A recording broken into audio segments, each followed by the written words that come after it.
একদিকে আপনাদেরকে দেখিয়েছিলাম বিজেপির বর্ণাঢ্য শোভাযাত্রার, এবার আপনাদেরকে দেখাচ্ছি বেলুড়ের ছবি। বেলুড়ের রামনবমী পালন, বর্ণাঢ্য শোভাযাত্রায় অংশ নেন হাওড়ার তৃণমূল প্রার্থী প্রসূন বন্দ্যোপাধ্যায় ও তৃণমূল নেতা অরূপ রায়। রামনবমীর মিছিলে যাদবপুরের তৃণমূল প্রার্থী সায়নী ঘোষও।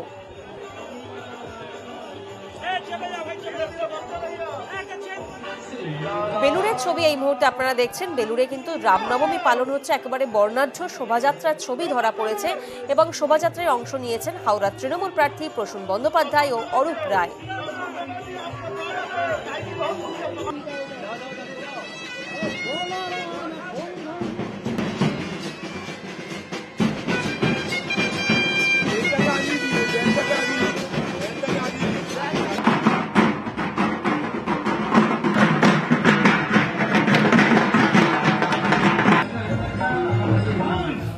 আমরা তো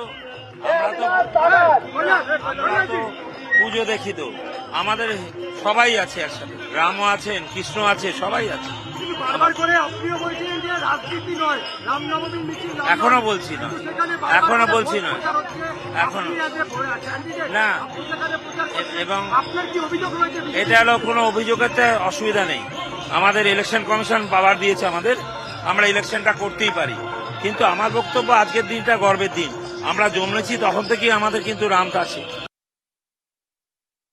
রাম নিয়ে রাজনীতি তো বিজেপি শুরু করেছিল এবং ওনারা 365 দিন রামের নামে রাজনীতি করে। আজকে রামনবমী, ফলত আমরা আজকের দিনে ওনাকে স্মরণ করতেই পারি। তৃণমূল বরাবরই সব ঈশ্বর ভক্ত, রামের প্রতিও রয়েছে, আল্লাহর প্রতিও রয়েছে, যিশুর প্রতিও রয়েছে, সবার প্রতি।